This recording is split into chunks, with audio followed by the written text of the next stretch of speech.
इस लेख के रूह में जीवन सार का परिदृश्य समाहित है, जिसे मैंने शीर्षक यम कौन देकर उसका शैली एकांकी रूप में पेश किया है।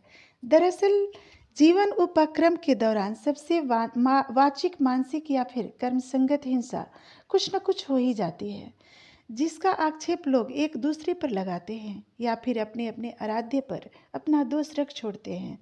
कोई आत्ममंथन नहीं करता, विषय के पक्ष विपक्ष को स्वयं में नहीं ढूंढता।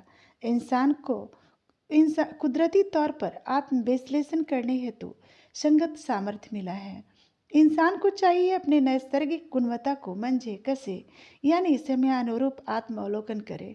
फिलहाल इस लेख में यम भी स्तब्ध है कि वक्त के अनुक्रमण में वह हिंसा का उत्तरदायित्व संभालता है, फिर उसके कर्म का अतिक्रमण कौन कर सकता है?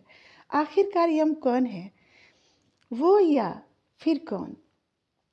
नदी के तट पर मीन यानी मछली तड़पती है। मीन की ख्वाहिश से जीवन जल को मचलती है। जीवन जल कुछ दूरी पर है। जल के अभाववश मीन की सांसें पूरी होने को है। वो छटपटाती है, वो तड़पती है। उसका असमर्थ काया जिंदगी के लिए मशक्कत जुटाता है, संघर्ष करता है, ताकि कुछ पल की मेहनत संघर्ष के फलस्वरूप उसे पुनः जीवन मिल सके।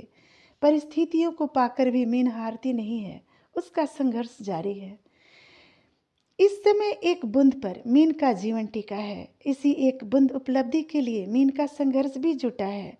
वक्त जो सब कुछ देख रहा है, वो मौसम को टोहता है, पर व्यर्थ।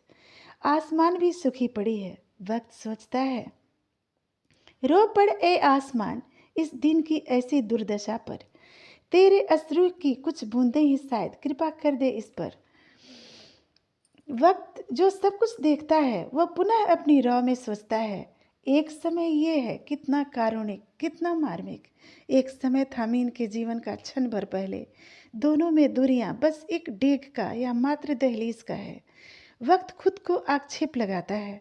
वक्त की धारा में समरूपता कहाँ, जो कोई अहंकार कर सके अपनी स्थितिगत स्थिरता के लिए। वक्त जितना करुणामय है, उतना ही निर्मम। पर वक्त जिसके अंश का है, उसके व उसके परिवेश के कर्म का मापदंड ही तोलता है। बेचारा वक्त एक दृष्टा के अतिरिक्त आखिर कुछ भी नहीं। वक्त का नज़र फिर से दृष्टि पर जमता है। वो सोचता है, मीन की तड़पती हालत पर वो तालाब की सम्राज्ञी बेचारी मछली रानी। इस मीन की जिंदगी में कुछ समय पहले सब कुछ था। असीमित जलराशि, संगी साथी, क्रीड़ा पास था उसका। जरा वक्त सुप्त क्या हुआ, सब कुछ जैसे बदल गया। एक बूंद के लाले पड़ गए। अधर में प्राण फंसी है और प्राण गंवाने पड़ गए। वक्त का पर्दा गिरता है। दूसरी तरफ से मौत पंजर भिड़ाता बढ़ रहा है। मीन के जीवन के अपहरण के लिए है। मीन की व्यवस्था के साथ साथ उसका दर्द भी बढ़ता है, इंतहा की हद तक। पर्दे के पीछे से वक्त झांकता है। अब कि वो मीन की स्थिति के लिए उसके कर्म को कोसता है।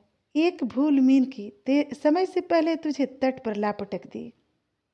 काश तू समयानुरूप अपनी चेतना को अंकुश की होती। उच्छल प्रवाह और अतिरेक उमंग के मद में तू मद अंध न हुई होती। ओह, तैराकी की अभ्यस्त गुणवत्ता वाली मीन, तुझे धाराओं का मान तो करना था, उसके प्रवाह से बचना तो था। अफसोस, बस तो तू सकती नहीं। जब तक यम पास का समय न होगा, तुझे यूं ही तड़पना होगा। वक्त अपना रुख मोड़ लेता है। उससे उसका वो कारुणिक दृश्य देखा नहीं जाता है। यम स्थिर नजरों से मीन को घूरता है। वो मीन की याचक नजरों को देखकर कुछ पल को द्रवित हो जाता है। वक्त पर भी मीन की सांसें खींचना चाहता है। अभागन मीन की दशा दयनीय है। इस पल का मीन के संघर्ष का गवाह वक्त के अतिरिक्त यम ही है। वह तत्क्षण सोचता है, दया परम धर्म है। क्यों न अपनी कर्मठता पर अड़िग रहकर एक अवसर का निर्माण जीव हित में वो कर दे। यम तुरंत अवसर देखता है। तभी एक आदमी रमता झुमता आता दिखाई देता है। यम अपने रक्षक यंत्र से के बलबूते पर मछली यानी मीन पर चेतना प्रहार करता है। मीन तड़पने लगती है। इंसान का नज़र मीन पर पड़ता है।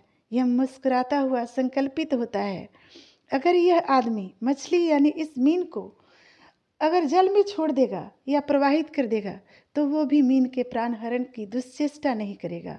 यम आश्वस्त होकर गहरी सांस लेता है। तभी यथार्थ पर उभरा परिदृश्य देखकर वो भौचक्का रह जाता है। आदमी मछली को देखते ही सरपट भागा हुआ आकर उसे हाथों में उठा लेता है। मीन जिंदगी का आश्रय महसूस करके निश्चेष्ट हो जाती है।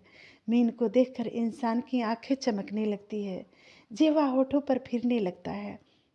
यम धड़कते दिल से यह सब देख रहा है। मछली इंसान के हाथों में फड़कती तड़पती है। तभी इंसान मीन को जमीन पर पटक कर गमछे से बांध लेता है। वो उसकी रही सही सांसों को रोकता है। यम अवाक सा अपने हक का अतिक्रमण होते देखता है। मीन के शव की गति से इंसान की क्षुधा नहीं आकांक्षा बुझती है। इंसान के पेट की अग्नि मीन के शव की गति संपन्न करती है। यम विमूढ़ है। इस वक्त उसकी भूमिका में कौन है? सवाल यम कौन शीर्षक बन जाता है। तभी वक्त चुपके से पग बढ़ाता है। यम की गुहार किसी और पथ से आता है। वो आगे बढ़ जाता है।